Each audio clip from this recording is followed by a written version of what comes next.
balik lagi sama aku. Nama aku Dwi Septiani. Aku mahasiswa semester 4 dari Fakultas Ekonomi Prodi Manajemen dari Universitas Swadaya Gunung Jati dengan NPM 121020319. Nah, untuk kemarin kita kan sudah membahas tentang kompetensi.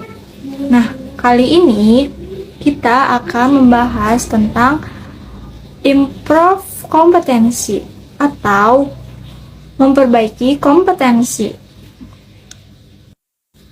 Oke teman-teman, jadi kita langsung mulai aja ya.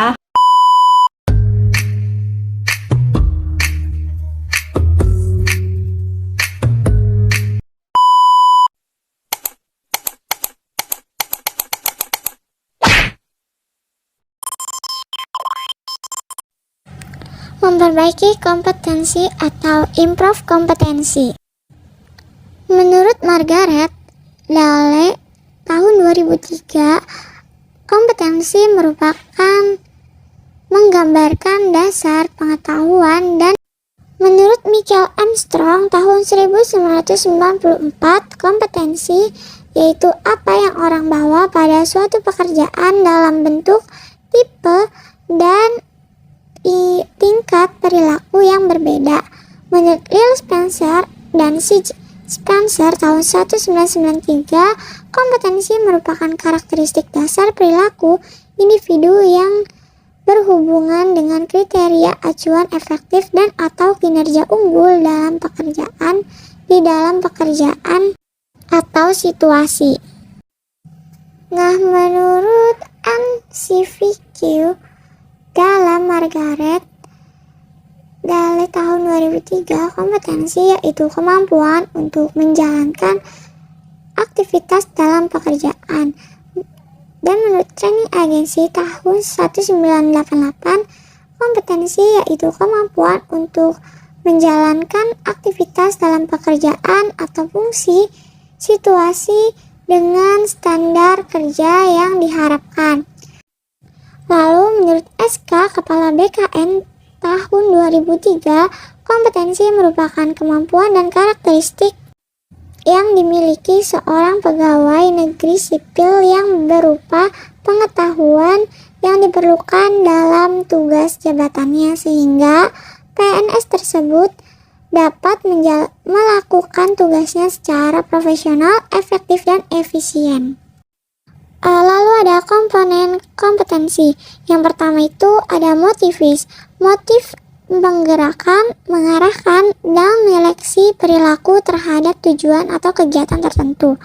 Yang kedua ada self-concept, yaitu sikap, nilai, dan citra diri seseorang. Yaitu ada skill, yaitu kemampuan untuk melaksanakan tugas fisik tertentu atau tugas mental tertentu. Yang keempat ada traits, yaitu karakteristik fisik dan respon konsisten terhadap berbagai situasi atau informasi. Dan yang terakhir ada knowledge, yaitu pengetahuan atau inform seseorang dalam bidang spesifik tertentu. Dan ada determinan yang mempengaruhi atau membentuk kompetensi. Apa aja sih? Yang pertama itu ada kepercayaan diri dan nilai. Kepercayaan dan nilai seseorang terhadap sesuatu sangat berpengaruh terhadap sikap dan perilaku seseorang. Yang kedua ada keahlian atau keterampilan. Aspek keahlian atau keterampilan ini memegang peran penting dalam membentuk kompetensi. Yang ketiga ada pengalaman. Pengalaman merupakan elemen penting dalam membentuk penguasaan kompetensi seseorang terhadap tugas. Dan yang keempat ada karakteristik personal. Karakteristik kepribadian seseorang turut berpengaruh terhadap kompetensi seseorang. Yang kelima ada motivasi. Motivasi seseorang terhadap suatu pekerjaan atau aktivitas akan berpengaruh terhadap hasil yang dicapai. Yang keenam isu emosional, yaitu hambatan dan blok emosional sering membatasi penguasaan kompetensi. Dan yang ketujuh atau yang terakhir yaitu kapasitas intelektual. Kapasitas intelektual seseorang akan berpengaruh terhadap penguasaan kompetensi. Tingkatan perbaikan kompetensi sendiri dibagi menjadi 3. Yang pertama itu mudah dipahami, yang kedua agak sulit diperbaiki, dan yang ketiga sulit diperbaiki. Perbedaan kompetensi dan konsep lain. Kompetensi sendiri merujuk pada pendekatan perilaku-perilaku tertentu yang dijadikan parameter untuk mampu melaksanakan pekerjaan secara efektif, berhasil, dan unggul atau superior. Komponen kompetensi terdiri dari dorongan, sifat, citra diri, peran sosial, dan kemampuan.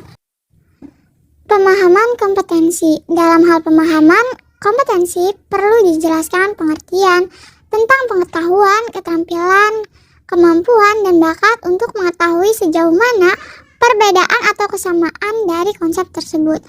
Untuk pengetahuan seseorang sendiri, pengetahuan yang dimiliki seseorang itu bisa dikategorikan ke dalam 2 jenis, yaitu pengetahuan yang disadari dan pengetahuan yang tidak disadari.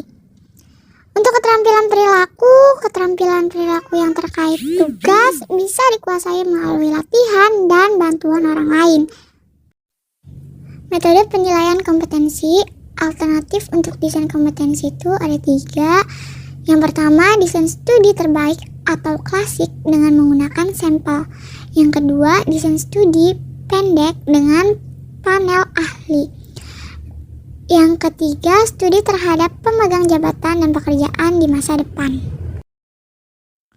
Lalu ada rancangan studi. Rancangan studi terbaik modal kompetensi dengan menggunakan sampel yang terdiri dari 6 tahap, yaitu yang pertama menetapkan kriteria kinerja efektif, yang kedua mengidentifikasi kriteria, yang ketiga mengumpulkan data, yang keempat analisis data, yang kelima validasi modal, yang keenam mempersiapkan modal kompetensi. Lalu ada tahap mendefinisikan model kompetensi. Yang pertama menjelaskan kriteria kinerja, yang kedua mengidentifikasi orang-orang untuk sampel kriteria, yang ketiga mengumpulkan data melalui BI atau metode lain, yang keempat menganalisis data dan mengidentifikasi kompetensi, yang kelima mengesahkan model kompetensi, yang keenam mendesain aplikasi.